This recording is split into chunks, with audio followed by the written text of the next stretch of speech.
우리 하늘교회 예배 나오신 여러분 모두를 주님의 이름으로 축복합니다. 오늘 비가 오는데 참 반가운 뷰입니다. 좀 오랜만에 오죠.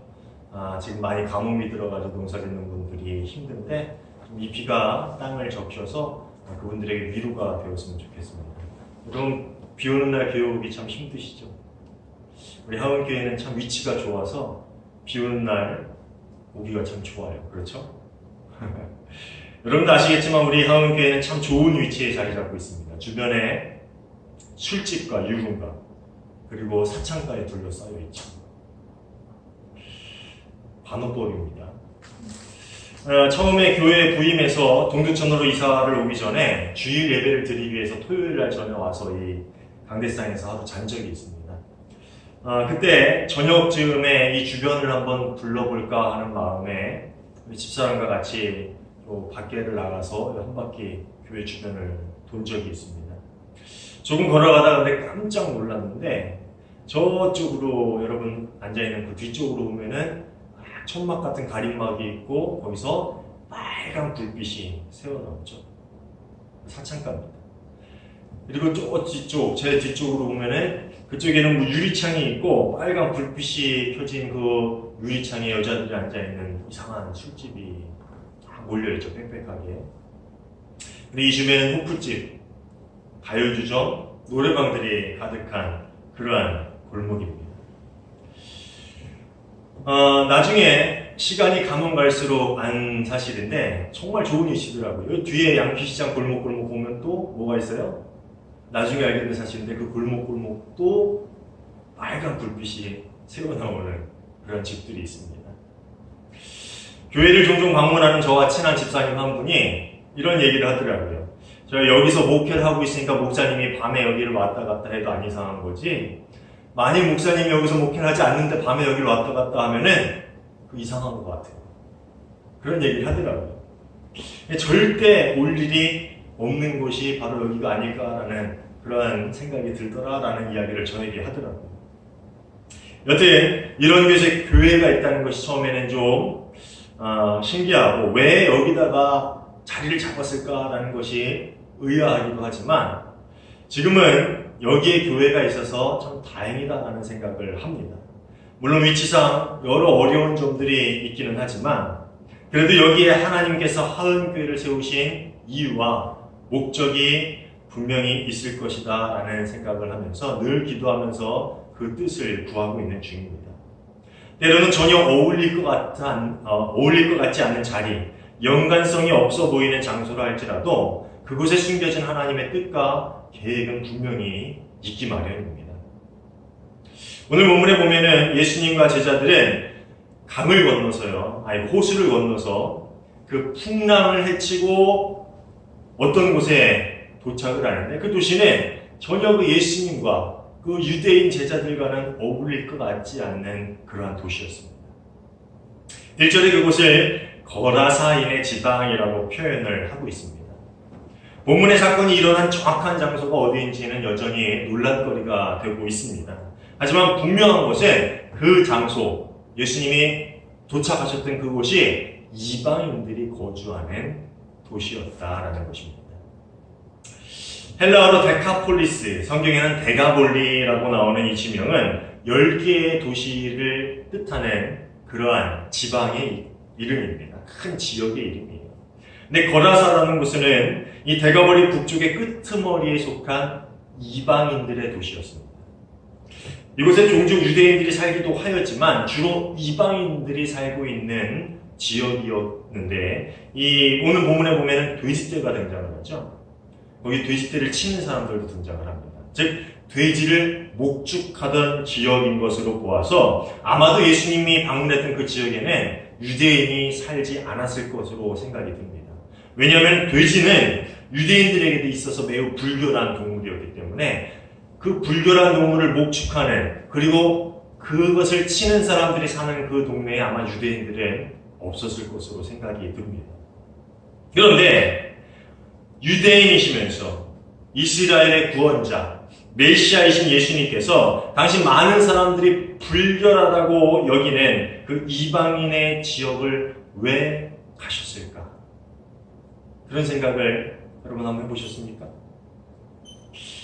게다가 2절에 보면은 귀신 들린 사람이 무덤 사이에서 뛰어나와 예수님 앞으로 달려나왔다라고 이야기하고 있어요. 배에서 내리시자마자. 배에서 내리신 그 선착장이 어디와 가까웠던 거예요? 무덤에 가까웠던 거죠. 무덤 역시 유대인들의 생각에는 매우 불결한 장소였어요. 가까이 가지 않는 그런 장소였지.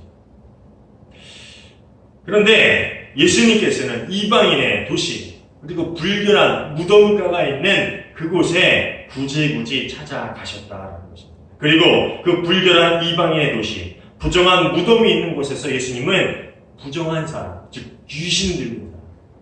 누가복음에 보면요, 이 사람은 어떤 사람이에요? 옷을 벗고 알몸으로 돌아다니면서 오늘 본문에 뭐라고 나와 있어요? 이상한 소리를 내고 몸에는 뭐가 있었을까요? 돌로 상처를 내서 그야말로 사람이라고 볼 수 없는 그런 아주 흉측한 몰골을 하고 있는 사람을 만나셨다는 것입니다. 그 누구의 돌봄도 받지 못하고 사람답게 살아가지도 못한 채 귀신의 영에 사로잡혀서 자신의 몸에 돌로 긁고 자르고 상처를 내던 사람을 예수님께서는 그곳에 가셔서 만나셨다는 것이죠. 그리고 예수님께서는 그를 치유해 주십니다. 아니, 구원해 주십니다. 치유의 수준을 넘어서 그의 영을 구해 주셨다는 것입니다. 하나님께서 약속하신 구원, 예수님께서 선포하신 하나님 나라의 구원과 역사가 이제 이방인들에게까지 전파되고 있음을 오늘 본문은 우리에게 이야기해 주고 있습니다. 이전에도 이방인이 치유를 받았는지 어떠는지 모르겠어요. 두로와시돈 많은 땅의 사람들이 몰려들었다라고 이전 성경에 우리가 읽은 본문에 나오죠. 아마 그곳에서 이방인들이 치유를 받았는지 어쨌는지는 모르겠지만 구체적으로 이방인에게 복음이 선포되고 하나님 나라 구원의 역사가 일어나는 것은 오늘 본문이 처음 있는 일입니다. 게다가 처음으로 구원받은 그 이방인이 어떤 사람이었다고요? 이방인들조차 가까이 할 수 없었던 귀신 들리고 벌거벗은 채 온몸에 상처투성이에 이상한 소리를 내는 그런 사람이었다는 것입니다. 오늘 본문을 묵상하면서 저는 참 감사하다는 생각이 들었어요. 왜 감사합니까? 하나님 나라의 구원이 나 같은 사람에게까지 임하였다는 사실이 참 감사했다는 겁니다. 어떤 장소에 있는 사람이든 어떤 상황 가운데 있는 사람이든 어떤 직업을 가지고 있는 사람이든 사회적으로 어떤 위치에 있는 사람이든 많이 배운 사람이든 아니면은 아무것도 배운 적이 없는 무지랭이든 돈이 많든 돈이 하나도 없는 사람이든 건강하든 병들어 움직이지 못하는 사람이든 잘생겼든지 못생겼든지 아니면 몸에 어떤 흉터가 있든지 장애가 있든지 한국에 살든지 이스라엘에 살든지 미국에 살든지 중동에 살든지 아프리카의 라이베리아에 살든지 아무 상관없이 하나님 나라의 구원이 동등하게 동일하게 모두에게 임했다는 사실이 얼마나 감사한 일입니다. 여러분 그 감사하지 않습니까? 저는 오늘 본문을 읽으면서 하나님 나라의 구원, 예수님이 선포하시는 그 구원이 이런 사람들에게도 임하고 이곳에서 하나님의 역사가 일어났구나라는 것을 보면서 나에게 임하신 구원이 하나님 나라의 복음이 그렇게 감사할 수 없었습니다. 여러분 아니에요? 참 이거 좀 은혜가 안 되는 얘기인지 모르겠지만 저희 아버지가 저 어렸을 때 저 혼날 때마다 이런 얘기를 했어요. 넌 투자 가치가 없는 놈이야. 전 그게 그렇게 상처가 됐습니다. 세상적으로 보면은 투자 가치가 있는 사람과 없는 사람의 구분이 될 수도 있을 것 같아요. 근데 그 관점으로 보면은 굳이 하나님이 나를 구원하실 이유가 뭐 있을까? 나같이 별 볼 일 없는 사람한테. 사회적으로 뭐 집안이 좋기를 해. 뭐 좋은 대학을 나왔어. 좀 잘생기긴 했나요? 뭐 어쨌든 이렇든 저렇든 하나님 나라의 복음이 전파되려면 좀 괜찮은 사람, 힘 있는 사람, 영향력 있는 사람에게 전파돼야 되는데 그렇지 않다는 거예요. 나에게도 별 볼 일 없는 나에게도 하나님 나라의 구원이 하나님 나라의 복음이 동등하게 동일하게 전파되었다라는 사실입니다. 감사하지요. 사랑하는 여러분, 오늘 우리 모두는 그런 은혜를 입은 사람들입니다. 그리고 매일매일 이런 놀라운 기적을 체험하면서 살아가는 사람들이다라는 것입니다. 아멘입니까? 아멘. 오랜 세월 한 사람을 사로잡고 있던 군대 귀신. 여기 볼 레기온이라는 것은 엄청나게 많은, 정말 많은 귀신들이 모여있다라는 뜻을 가지고 있는 약 6,000명이 군대로 구성이 되는데 그 헬라어를 쓰고 있어요. 그러니까 귀신이 그렇게 많이 모여있다는 거예요, 이 사람한테.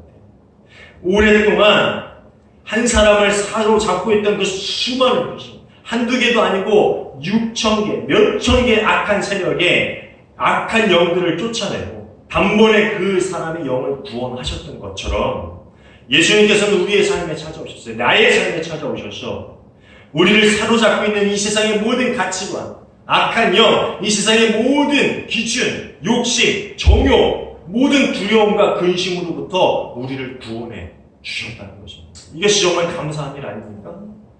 감사하지 않아요? 저는 오늘 말씀을 묵상하면서 정말 감사했어요. 이 구원이 나에게 되네.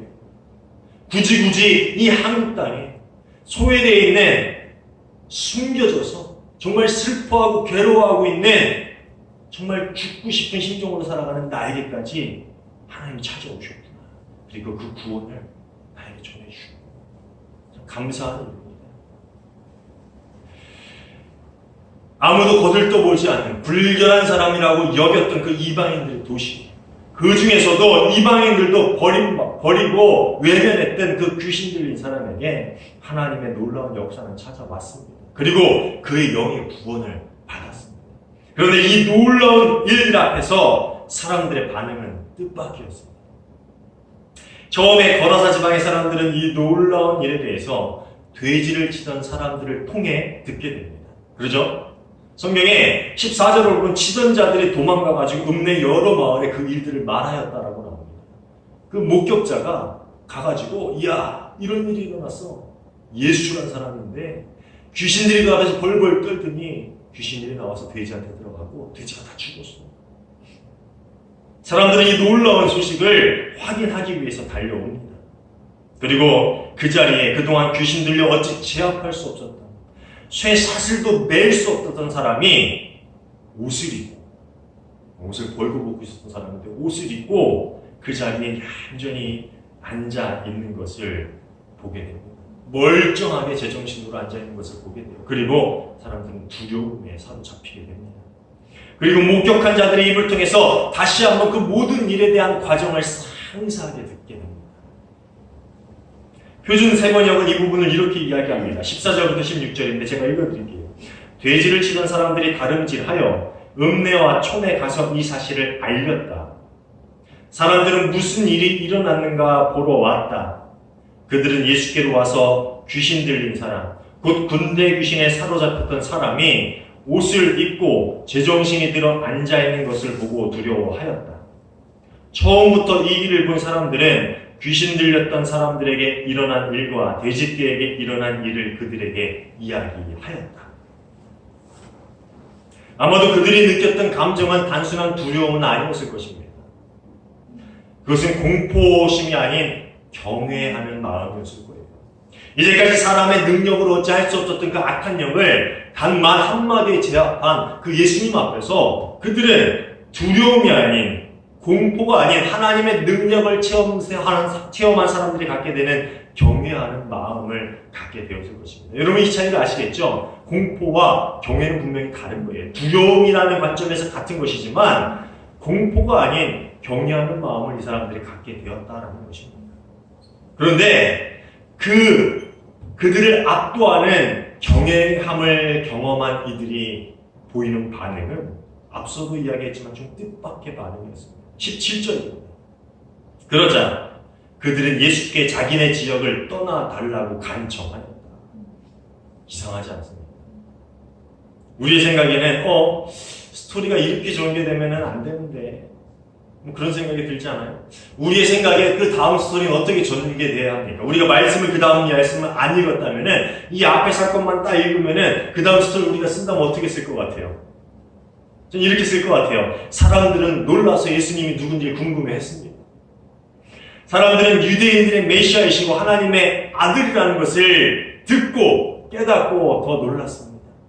그들은 예수님을 경외하는 마음이 더 커졌습니다. 그리고 모여서 예수님의 가르침을 듣기 시작했습니다. 그 사람들 간엔 변화되는 사람들이 있었고 예수님의 복음은 이방인들 사이에도 점점 퍼져갔습니다. 이방인들의 마을마다 예수님의 놀라운 이야기들이 전파되어 갔습니다. 저는 이렇게 쓸 것 같아요. 그 뒤에 이야기를 전개한다면 이런 이야기가 전개됩니다. 이것이 우리가 예상하는 스토리 아닙니까? 그런데 군대 귀신을 내어 쫓고 한 사람의 인생을 구원한 예수님의 구원 사건은 결국 그들의 삶을 바꾸어 놓을 수 없었습니다. 왜냐하면 그들의 마음에는 그들이 더 중요하게 여기는 가치가 있었기 때문입니다. 메시지 성경을 보면 17절을 이렇게 번역을 합니다. 메시지 성경이 오역이다라고 말하는 분들도 있지만 저는 이 성경이 참 상황적인 부분들을 잘 번역을 했다라는 생각을 합니다. 그 부분을 이렇게 번역을 해요. 그들은 처음에는 두려워하다가 나중에는 언짢아 했다. 돼지들이 익사한 것 때문에 기분이 상했던 것이다. 그들은 예수께 그곳을 떠나 다시는 오지 말라고 당부했다. 그들은 아마도 예수님께서 돼지떼를 호수에 몰아넣으신 것처럼 다른 재산과 가축에도 피해가 갈까봐 걱정했던 것 같습니다. 결국 그 염려가 그들 마음의 경외감보다는 무겁고 그들의 마음을 다시 세상적 기준으로 기울게 하였다라는 것이죠.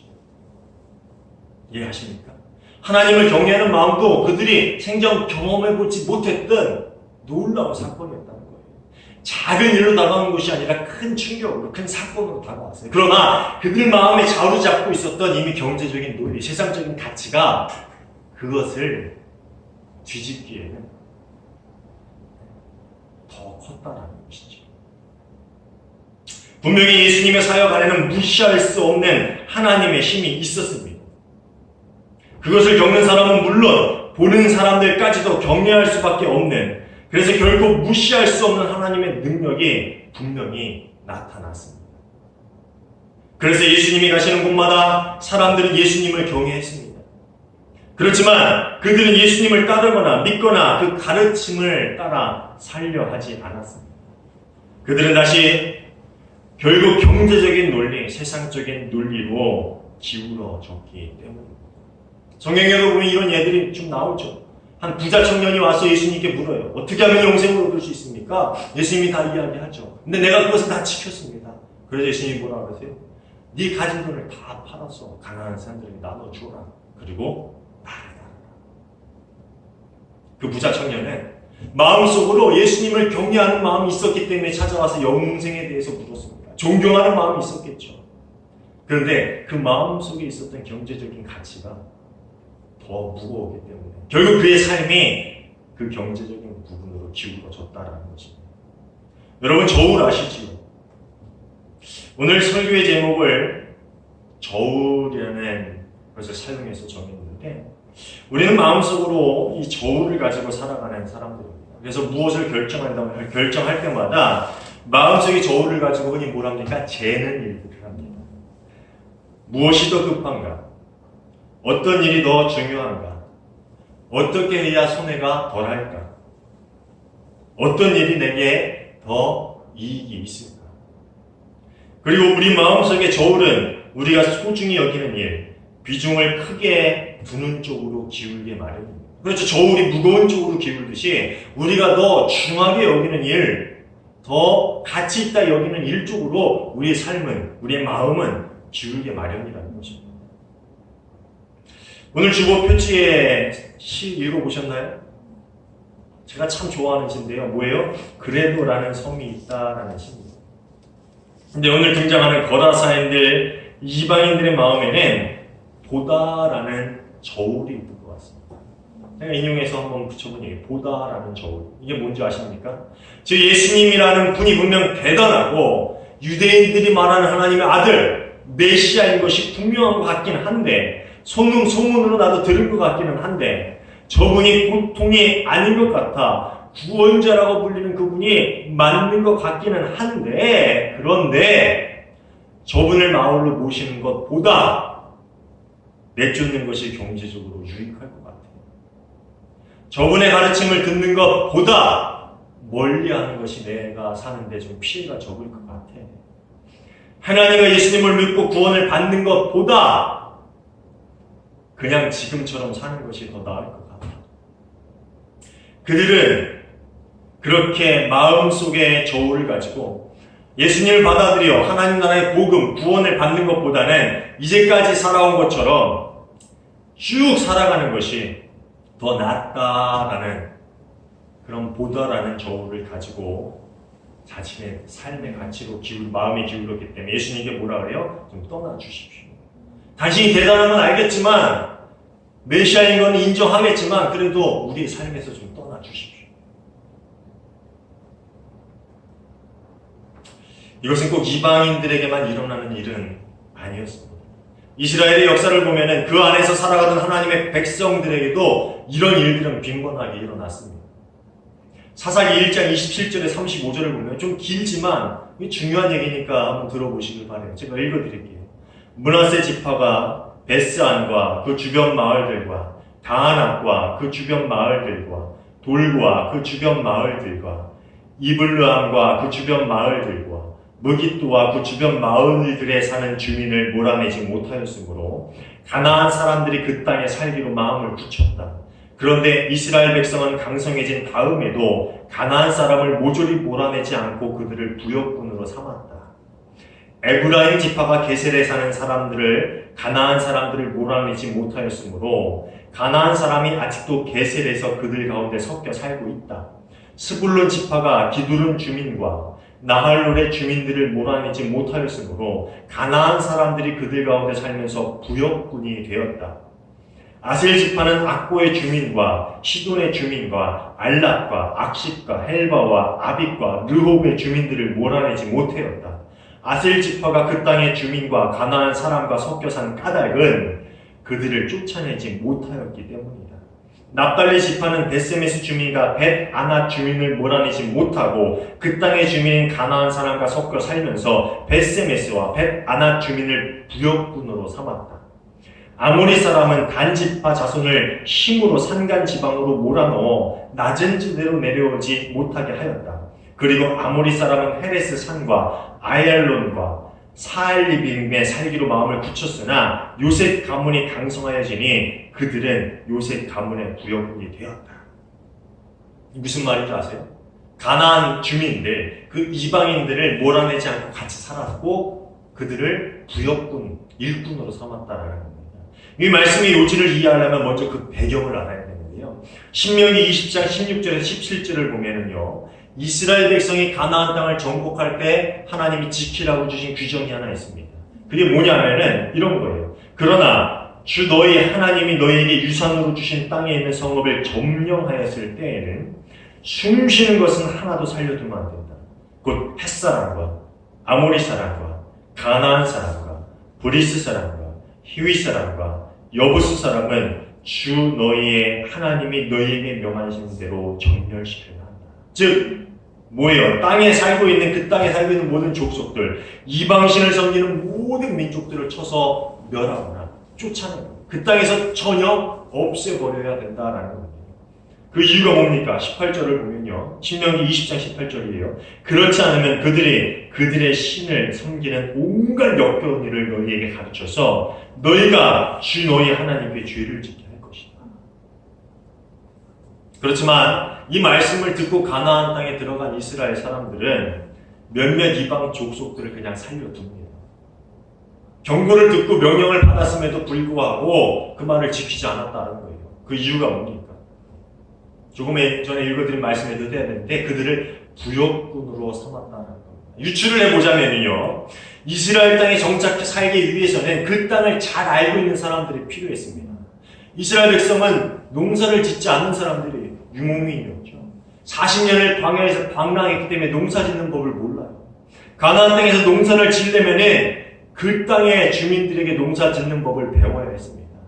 언제 씨를 뿌려야 하는지, 언제가 적당한 파종의 시기인지, 언제 추수를 해야 하는지, 가무량은 얼마인지, 기후는 어떤지, 토질은 어떤지, 농사법은 어떤지, 가나안 거주민의 방법들, 도움이 필요했다라는 것이죠. 그래서 결국 그들을 부역군, 일꾼으로 삼았는데 나중에 보니까 그게 편하더라는 거예요. 그래서 결국 그들을 내쫓기는커녕 그들과 함께 더불어 살았다는 거예요.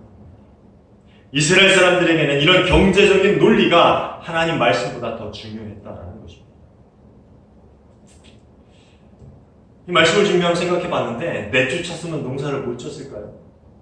씨를 대강 뿌렸으면 못했을까요? 왜 못합니까?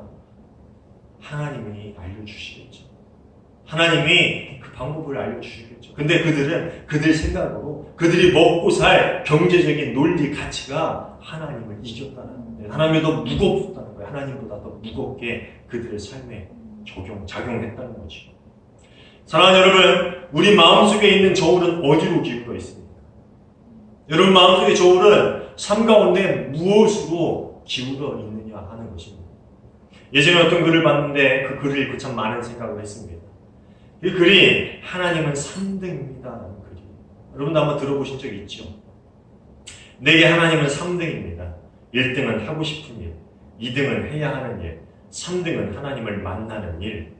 하고 싶은 일 다 하고 해야 하는 일도 다 마치고 그 후에 여유가 있으면 하나님을 만납니다. 하나님은 3등입니다. 어려운 일이 생길 때도 하나님은 3등입니다. 내 힘으로 한번 해보고 그래도 안 되면 가까이 있는 사람에게 도와달라 하고 그나마도 안 될 때 하나님을 부릅니다. 하나님은 3등입니다. 거리에서도 3등입니다. 내게 가장 가까이 있는 것은 내 자신, 그 다음은 내 마음을 알아주는 사람, 그 다음에 저 멀리 있는 하나님이십니다. 하나님은 3등입니다.